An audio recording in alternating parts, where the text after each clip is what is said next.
अगर मैं वर्ड बोलता हूँ पैकेजिंग, तो आप लोगों के दिमाग में क्या आता है कि पैकेजिंग होती क्या है, बताओ?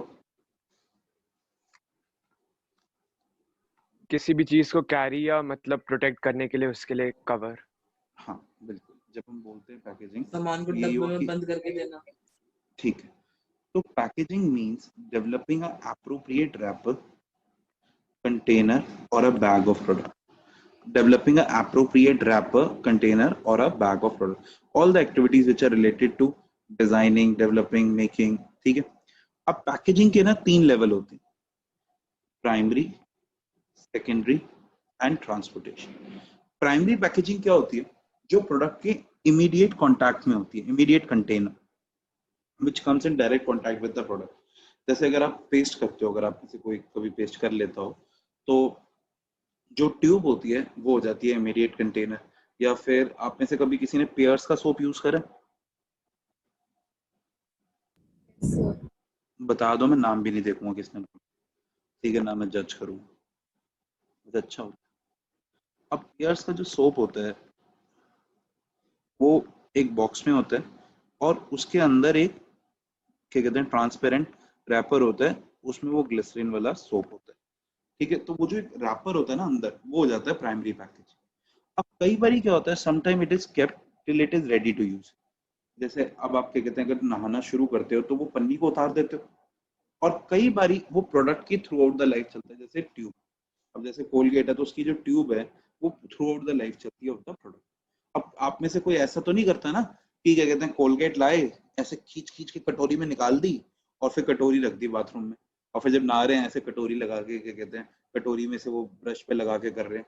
फिर कभी कभी बीच में मक्खी आके उसमें पॉटी भी कर गई, अगले दिन आप कह रहे हो मम्मी आज पेस्ट में नमक लग रहा है. ठीक है, ऐसा तो नहीं करते ना. और तुम में से कोई ऐसा भी तो नहीं है ना कि पेयर्स के साबुन से नहा रहा है या कोई जॉनसन के साबुन से नहा रहा है और पन्नी नहीं उतारी, फिर कह रहा है मम्मी ऐसे खत्म ही नहीं होता, ऐसे चलता जा रहा है. तो फिर उसको पन्नी से उतारो वरना वो चलता जाएगा और तुम मैले ही रहोगे. ठीक है. सेकेंडरी होती है जो बॉक्स होता है. This is the additional layer of protection plus this is for information. Product के बारे में सारी इंफॉर्मेशन जो जरूरी होती है राइट टू इंफॉर्मेशन एक्ट से, जो हम नेक्स्ट चैप्टर में पढ़ेंगे, वो सारी की सारी सेकेंडरी पैकेज पे दी होती है. ट्रांसपोर्ट पैकेजिंग होती है कोरुगेटेड बॉक्सेस. कोरुगेटेड बॉक्सेस क्या होते हैं? जो कार्टन्स होते हैं ना जिनके अंदर सामान जाता है, जिन्हें कई कार्टून कार्टून बोलते हैं. ठीक है, कार्टन्स जिनमें सामान जाता है, जो ट्रांसपोर्टेशन के लिए यूज होते हैं, जिसमें बल्क ऑफ सामान जाता है. ठीक है, उसे हम कहते हैं transportation package. Okay, primary, secondary and transportation, ये 3 टाइप की पैकेजिंग हो जाती है. Now what you need to do is copy. Please copy. Labelling की जब हम बात करते हैं तो वर्ड आता है लेबल, और जब मैं बात करता हूँ लेबल की तो तुम्हारे दिमाग में आ जाता है टैग, कि एक छोटा सा जो टैग लगा होता है ना प्रोडक्ट पे, दैट इज लेबल. पर लेबल ना दो तरीके का होता है. एक होता है टैग फॉर्म, वो जो छोटा सा होता है, और एक होता है एलैबोरेटिव. टैग फॉर्म लेबल क्या हो गया? बारकोड हो गया. या फिर आप लोगों ने देखा होगा पेन के साइड में एक लेबल नहीं लगा होता, छोटा सा स्टिकर चिपका हुआ होता है, जैसे आप लोग ऐसे ऐसे खुरच खुरच के नाखून से उतार देते हो, फिर वहां पे वो गम वाला पोर्शन रह जाता है, फिर वो गंदा सा हो जाता है. वो भी एक लेबल होता है. और एक होता है एलैबोरेटिव लेबल. अच्छा एक बात बताओ, आप में से कभी किसी ने हेड एंड शोल्डर या हेड एंड शोल्डर यूज किया? शैम्पू. Yes sir. तो हेड एंड शोल्डर का जो शैम्पू होता है या हिमालय का जो शैम्पू होता है, चाहे पैंटीन का शैम्पू होता है, आपने अगर कभी ध्यान दिया हो तो वो एक सिर्फ प्लास्टिक की बॉटल होती है और उसके ऊपर एक ट्रांसपेरेंट पॉलीथिन लगी हुई होती है और उस पे सारी इंफॉर्मेशन होती है. देखा है कि नहीं देखा है? Yes sir. तो वो होता है एलैबोरेटिव लेबल. वो होता है एलैबोरेटिव लेबल. या फिर कभी अगर आपने पेप्सी पी हो तो पेप्सी के ऊपर आपने देखा हो वो जो एक लेबल लगा होता है पेट बॉटल पे, उसमें उसके बारे में सारी की सारी इंफॉर्मेशन दी होती है.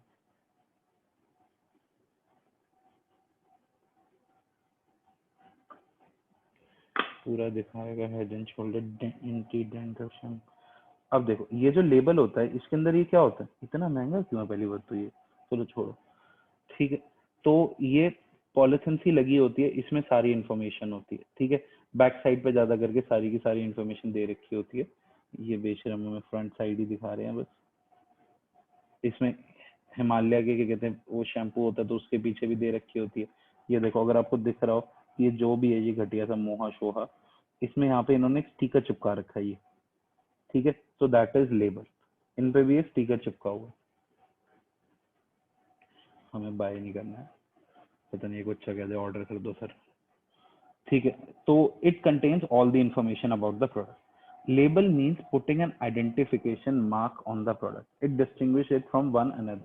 अगर लेबल ना लगा तो हम कैसे पहचानेंगे प्रोडक्ट का? लेबल का काम सिर्फ इन्फॉर्मेशन देना है, और आपको कोर्स में सिर्फ इतना पार्ट करना है यहाँ, बाकी का मैं बता देता हूँ कोर्स में नहीं है। But describe the product and specified contents, ingredients सारे उसी में लिखे होते हैं, ठीक है। आइडेंटिफिकेशन नहीं हो सकती बिना लेबल के, कई चीज होती।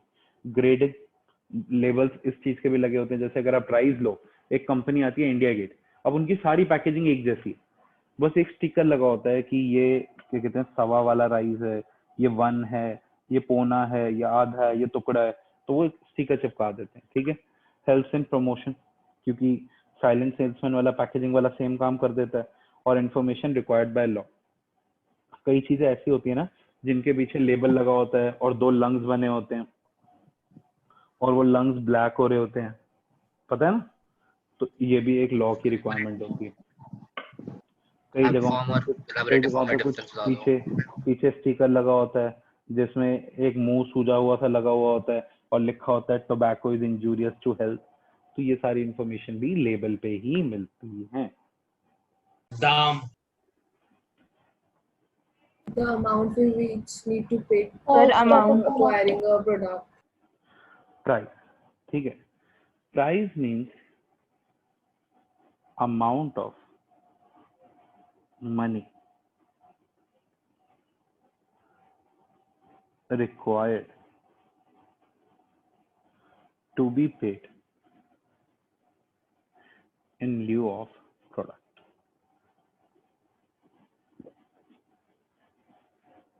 कि अगर आप कोई प्रोडक्ट ले रहे हो तो उसके बदले में आपको कितने पैसे देने चाहिए, दैट इज प्राइस, ओके। अच्छा जी, अब अगला जो पॉइंट आता है दैट इज प्राइस में, मतलब all the decisions relating to price. अब जब हम किसी चीज का प्राइस डिसाइड करते हैं ना भैया, वो एक बहुत ही ज्यादा मुश्किल काम होता है। प्राइस डिसाइड करना is really a tough thing कि भैया कितना प्राइस रखें, ज्यादा रखें, कम रखें, ठीक है, बहुत दिक्कत। So price mix means all the decisions relating to deciding the price of the product.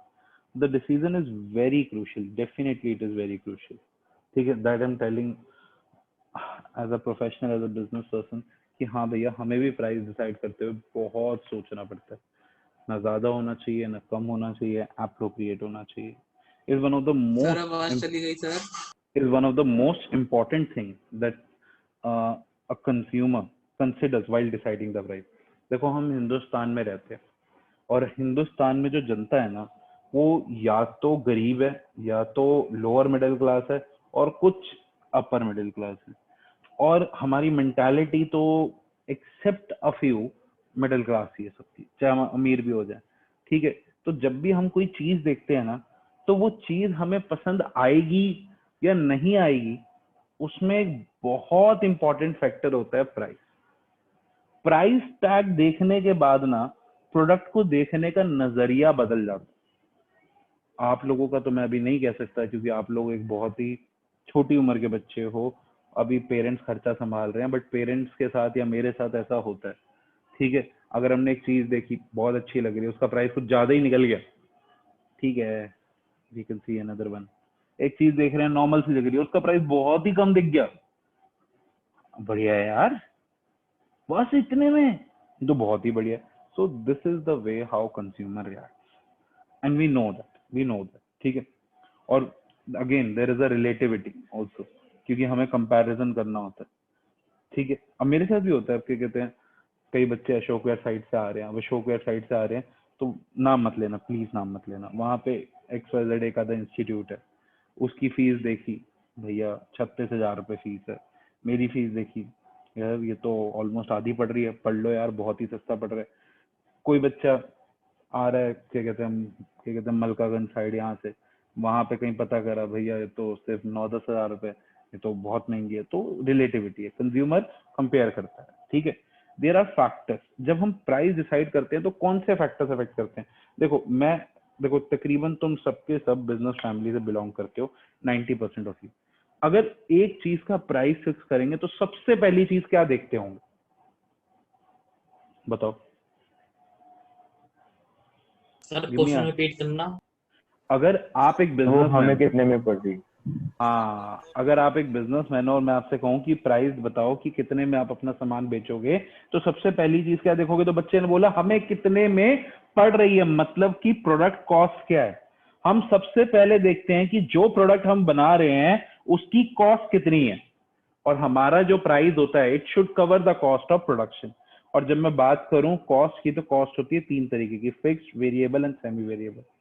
Fixed cost which does don't change with change in production, आप प्रोडक्शन बढ़ाओ घटाओ ये कॉस्ट सेम रहती है। Variable cost do change with change in production. Semi variable, some part fix some part variable.